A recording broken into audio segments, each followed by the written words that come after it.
What's up, everybody? Welcome to Black and White TV. My name is Sean Cooper. My name is Jamila Millette. We are so excited to dive into today's topic, but first of all, I want to say thank you for joining us in this conversation. Black and White TV, it's where we dive into the gray. Not all the topics, especially today, are so linear or binary, as they say. Oh, they. You know, it's not either or. Right. Sometimes there's some and in there. There's some nuance. Yes. And a lot of these topics are complex, and so what we want to do is walk through that together in hopes We'll stumble together. Maybe even hit a wall. But the whole point of it is to have honest conversations and hopefully give all of us some permission to reach out to somebody. And often those difficult conversations can build bridges and create opportunities for us to learn from people who look different, think different, speak different. Yeah. In fact, today's topic has to do with stuff that Black people like, stuff that white people like, stuff that we white people say. Stuff that we Black people say. Yeah. So, okay, I did a little research. And so let's start with let's pick on the white people first. Let's start as there. we should. Some of these I just grabbed. Obviously you can Google this stuff everywhere, but tell me if these strike true to you when you think about the white folk among. When I think about your people. Yeah, the peeps. So, stuff white people like. So wait. Let's just back up for just a second, because I want to give some space and note of these are topics that are like somewhat funny, somewhat serious.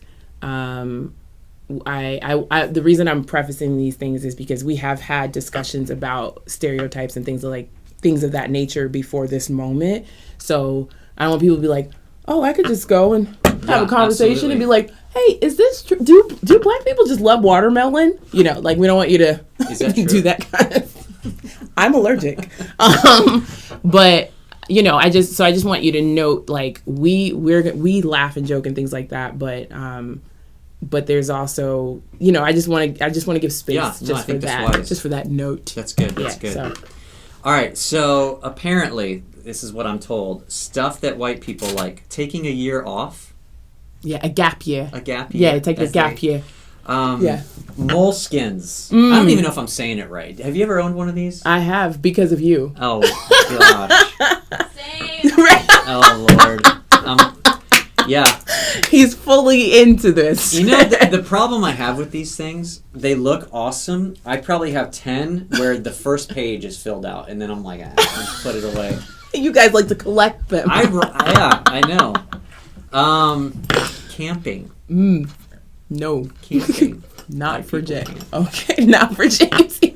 We were not a white man. Ugly sweater parties. It's very Caucasian. I've never been to I've been invited. I know about them more so now, but my first introduction was some white folk. Sea salt. Some of these I just don't even. I love it. I do engage in the sea salt. Sea salt's good. It's good. It's supposed to be better. I don't know. It's saltier. Okay. Actually, I do Himalayan. I lied. I do Himalayan. Okay. I've upgraded. You're so snooty. Okay. Picking their own fruit. Right. You guys are kind of into it. I don't know. It's weird. Yeah. I guess I have picked some fruit have in you my picked some? day. Yeah. When was the last time you picked some fruit? Last year, blackberries. Did you and pick blueberries them? At a farm. A lot of berries there. Have you ever been to a farm and picked blueberries? I've been invited multiple times. Yeah. I keep missing my opportunity. Yeah. Because it's only a season. It is a season. Yeah. Halloween? I don't understand that. I don't either. Okay. That's just the one for you guys. Maybe for Black culture, it might be. I don't know. Hummus. Hummus. Hummus and you and your chickpeas. No, I'm a big fan of hummus. Are you? Yeah, big fan. It took me a long time. I remember when somebody presented it to me, I was like, I don't know what that is. This is foreign. Mushed peas? Yeah. That sounds like something I don't eat. It doesn't sound right. Let's see. By the way, hummus on toast. Yeah. If you don't know, yes, just on toast. It's a party in your face. Okay. Bob Marley? I immediately think of something else associated with Bob Marley. Okay, and if it's white people, there's another association. Gotcha. Some kind of substance they're engaging in. Frisbee sports? Definitely white people. Definitely. That's hard. I wish a friend would say, let's go to the beach and do some ultimate Frisbee. Yeah. I'd be like, and we're done being friends. I'm trying to see if I can find one more. Let's see. Okay, black music that black people don't listen to anymore.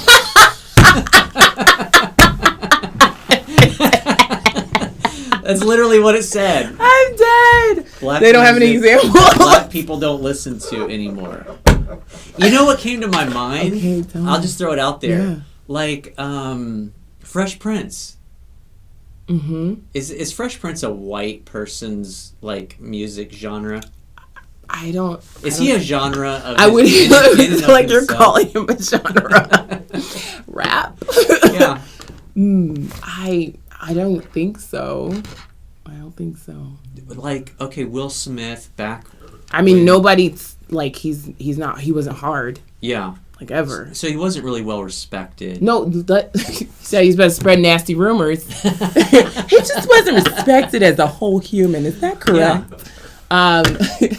No, I don't think it's that. I think there is a notion though of people who are not using profanity, right? And he was very intentional about not using profanity in his lyrics and things like that.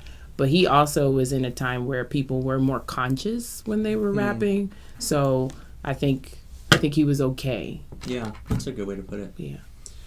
All right, do you have anything for stuff black people? I thought you had. I have a few. Yeah, I want. Let's see what happens. Wait. Let's back up a second. How many of those did you identify with? 100%. Okay, but here's the thing. We'll get to this later. Yeah. That's the problem with stereotypes. Uh-huh. You take something and you take like a big broad stroke and just label everybody. Like I can't throw frisbee. But I can't even. But do you want to? Not really. No, I don't. Okay, well that's good. You just broke it. You broke that stereotype. I do like Halloween. I don't know if I like black music that black people don't listen to anymore. I might. Right. I don't like ugly sweater parties. You don't like that. Yeah, I don't want to look Sean, ugly. you're a fashionista. Try. Sea salt. I mean, we agreed. Yeah. I mean, who doesn't want to take a year off? No. That's not what it's saying. No, I totally get that. That's a yeah. It's a privilege. It is thing. a privilege. Yeah. Camping. Why do white people love to camp?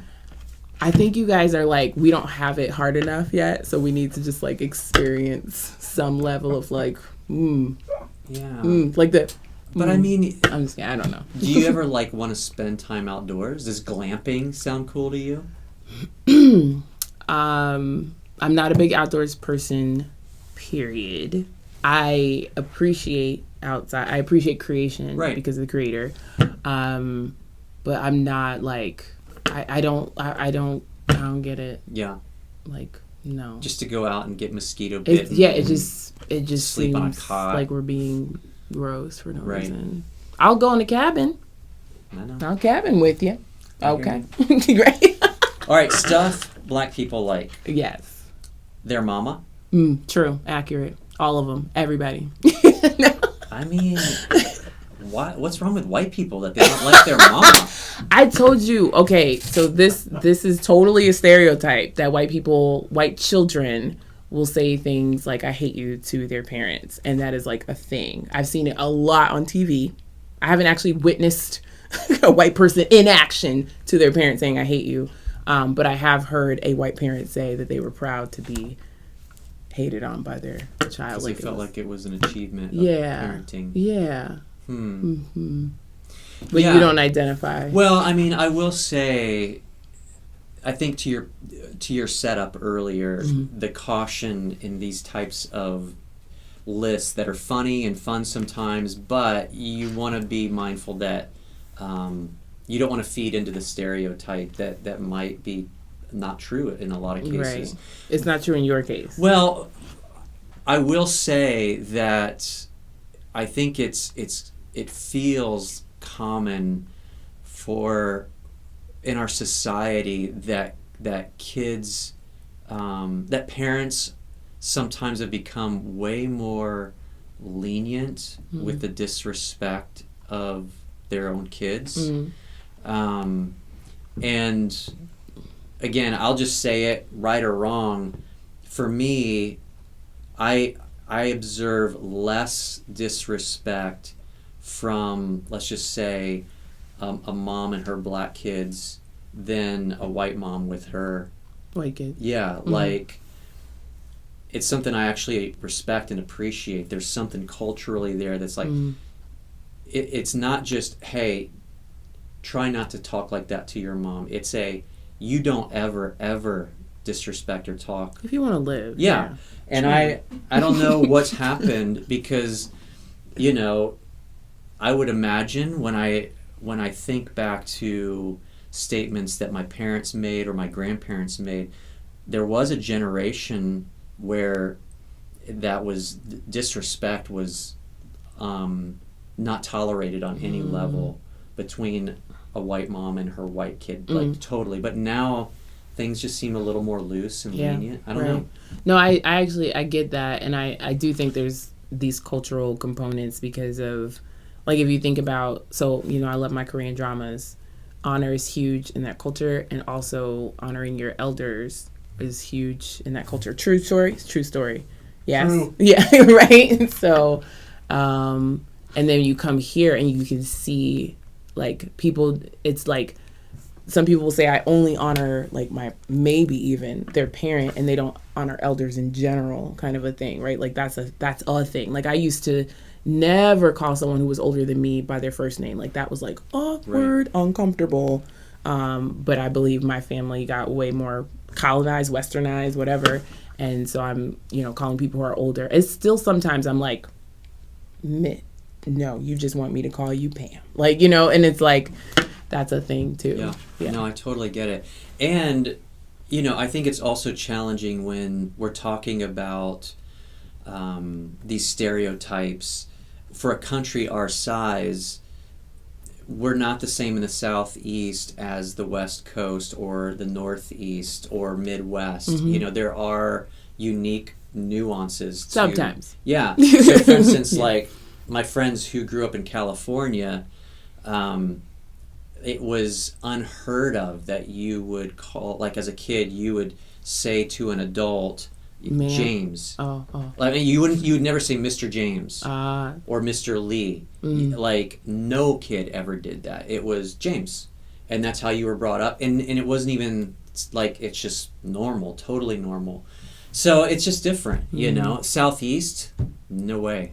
Like, especially rural. Even like the ma'am and sir thing, like that's newer to me. I grew up in the Northeast. Coming down here, that's like, everybody is like ma'am, sir, ma'am, and that's super respectful. And I remember, like, being ma'amed, and I was like, oh, you call me old, like, you know, but it was like just being respectful. Yeah. Which I totally appreciate. I was being ma'amed. Yeah, yes, ma'am. Like, one time I was with my wife's dad, you know, and he was, I don't know, maybe in his 60s at the time, and we were in downtown Columbia, South Carolina, and we got turned around. We were trying to get somewhere, and we just kind of lost track of where we were. And so my wife's dad, his name's Al, he rolled down the window and he waved down this guy. Let's just show that again. Roll down the window. Get some context here. And he waved over this guy who was probably like 50. And when the guy came over, he was like, "Can I help you, sir?" And Al was like, "Yeah, we're a little lost. We're trying to find." He's like, and the guy was like, "Yes, sir. No, sir." And I'm like, "Dude's like 50." But there was so much respect, like just the way they interacted. Sometimes it's good. Sometimes it can also be seen as an oppressive thing, maybe in some ways. Yeah. Was the 50-year-old dude black? No. Oh. No. But he was just so respectful, so kind. So what did you mean by oppressive sometimes? Well, I mean, like, ma'ams and sirs in the context of the Southeast, where slavery and it wasn't. Those were not responses. Maybe necessarily. I mean, they were respect, but it was because of repercussions. Right. Okay, I got you. Yes. Yeah, it can be a way to dominate. Right. Exactly. Okay. Back to the list. So stuff people like their mama. Yes. Man, that one took a while. We've only gotten through one. All right. It's a mama. Number 2, soul food. If you're living right, yes, you do. Yeah, I mean. Oh, you know what though? Okay. So I do work in the prison, and I work with kids who've been tried as adults, right? Majority are black. Black boys is who I was working with. And I did get my black card taken away by the children and given to a white man. Let me tell you why. Because I don't like ribs. What? I don't like fried chicken. Oh, I know. I was breaking all these stereotypes. And what is soul food? What is soul food? Mac and cheese. Oh my gosh. There's mac and cheese. There's cornbread. I'm about this, like, even though I'm vegan now, I can't have it now. But when I was eating it, we were doing it. And I like chicken. I just, even as a kid, like the fried part, the skin was in the way of the meat. I just want the meat. So if you give me a barbecued chicken, I want the meat, you know. So that's how I was with the ribs. I was like, it's too much bone and like some meat. Wings, I find you do too much work for a little reward. I just want the meat. All these things. You're also vegan. I'm vegan now, but I wasn't always, Sean. Okay, so some of the best soul food around here. I don't know that you've been. The place called. I'm right. Yeah, no, I'm gonna say it. You never heard of it. You may not have been there. Uncle Jones. Oh no, I haven't. Oh my gosh. I'm not from here. So good. I knew soul food spots in Jersey. Uncle Jones is he used to have a restaurant and it closed down, and now he's just got like a trailer that he smokes like all the awesomeness. All the awesomeness. And you show up, you always got to get there early, because by the time you sit down and eat, like we'll just sit on the back of the truck and eat, you're watching everybody standing in a long line. Because you're doing the right thing. It's just so good. Can we just talk about mac and cheese for just a second here? How are you making mac and cheese? I Because there is a whole controversy here with white people and black people mac and cheese, and there is a difference. Look at the face. I'm nervous now. I don't know. Yeah, you should be. Yeah. I mean, like, baked. Okay. I'm already proud of you right now. Okay, good. Because there's a lot of stovetop mac and cheese. No, it's got to be baked, and it's got to have a crispy top. Mm-hmm. Yeah. Okay. Homemade for sure. Good for you. Sean. Okay, I passed. Good. Sean, congratulations. Thanks. How do you make it? It's gonna be baked. Yeah, absolutely. Right. I actually follow a Trini recipe for baked mac and cheese. I'm not gonna disclose all the goodness, but I have shared it with all kinds of kinds, and they have greatly enjoyed my mac and cheese. You don't share it with everybody? No. What do you mean? Yeah.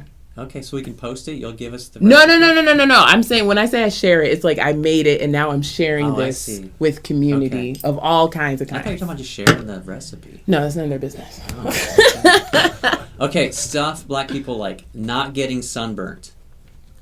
Okay, here's another thing. I only have 4. That's my third. That's fine. This is perfect. So here's the thing. Growing up, I thought sunburn was only for white people. Okay, you saw that from the video. That was like stuff that black people say, whatever.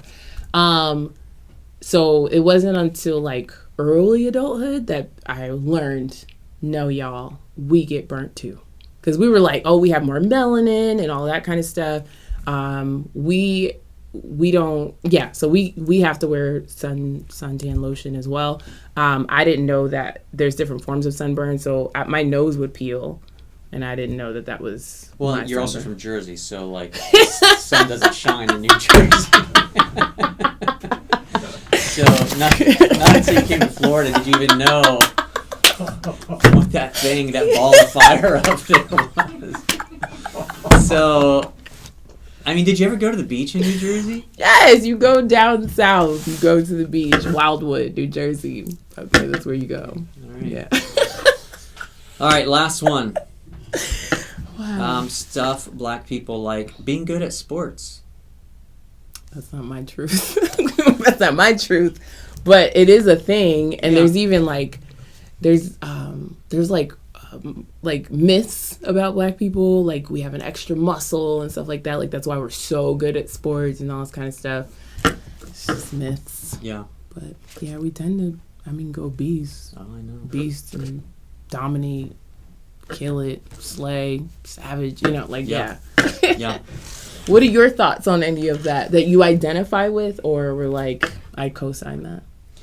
Yeah, I think with the first one we were talking about, with moms,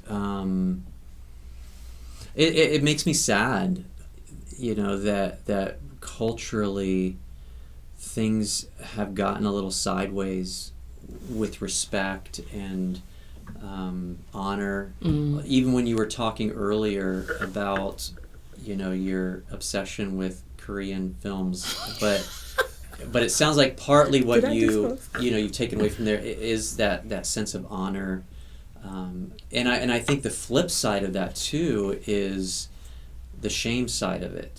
So it seems like something, this might be for another episode, but something's happened culturally where honor is not something that's as valued, right? And even the sense of shame. Now, shame is a very negative feeling, but there's a part of shame that at least triggers in a person something's not right.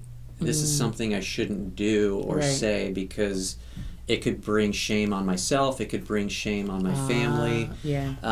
And those do tend to be more in collectivist cultures. Right. Yeah. And that seems to be lost as well. And so I think with a lot of topics that we're trying to tackle on Black and White TV these days, it seems like a lot of those values that were more strong in generations before us, not so much anymore. Yeah, deeply true. Needs to be reclaimed. All right, we got a couple minutes. I wonder if we can talk about... You wonder. I wonder. And then you can tell me no. Yeah. Because it might be too big of a topic, but it seems like partly what this gets into is...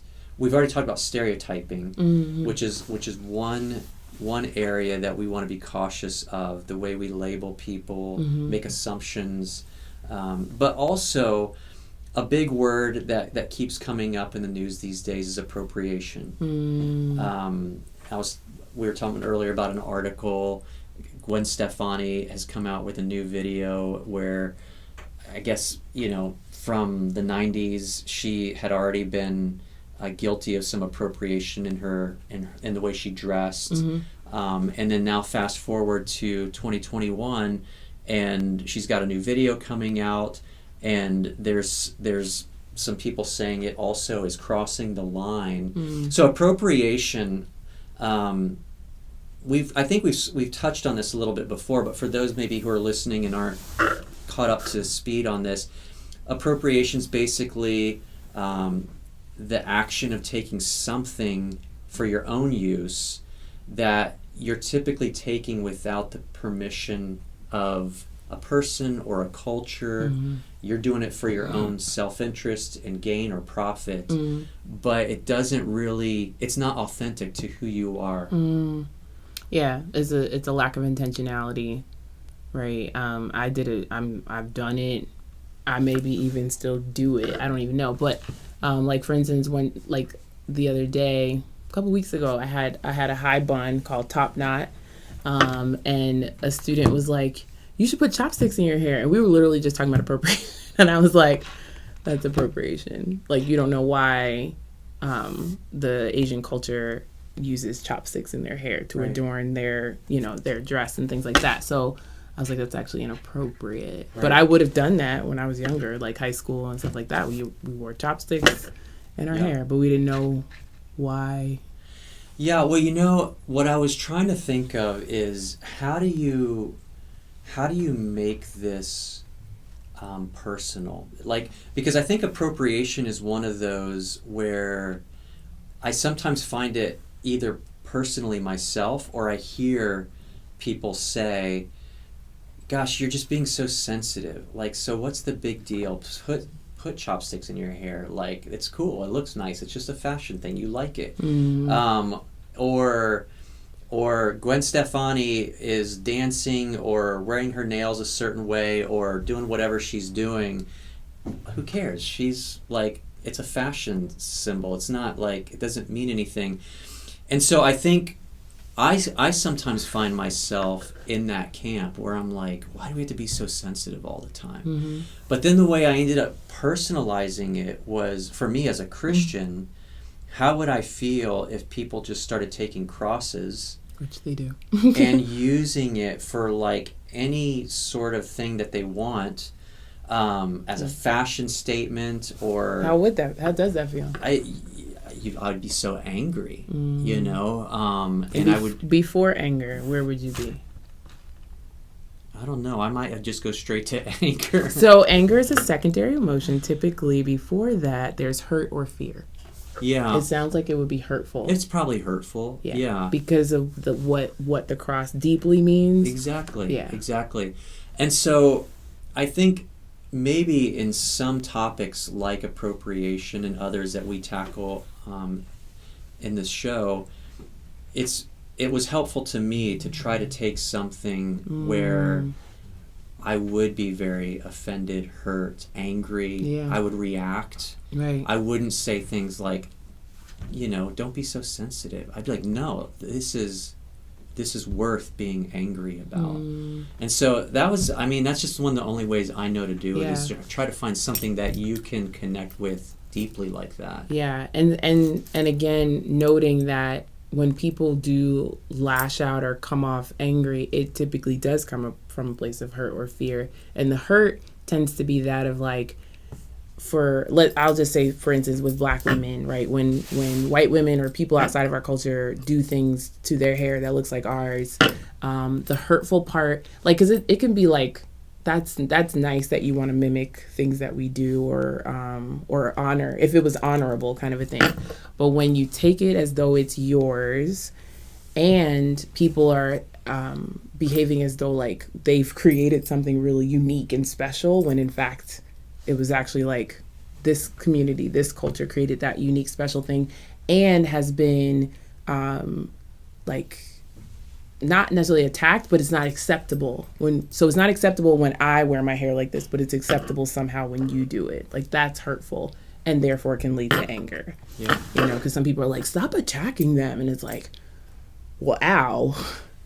And yeah. So well, it seems like it feels to me like so often these episodes come back to a question of why, and it feels like missed opportunities when I don't pause to actually consider something that I'm doing that could be offensive, and then rather than overreact, use it as an invitation to find out culturally something that will probably blow my mind and help me understand something about a culture or a person or an ethnicity that will make my life so much better. Right. So that's good, Sean. I'm trying. Yeah. Jay, help me. Well, friends, I think that's all the time we have. Thank you so much for joining us on Black and White TV.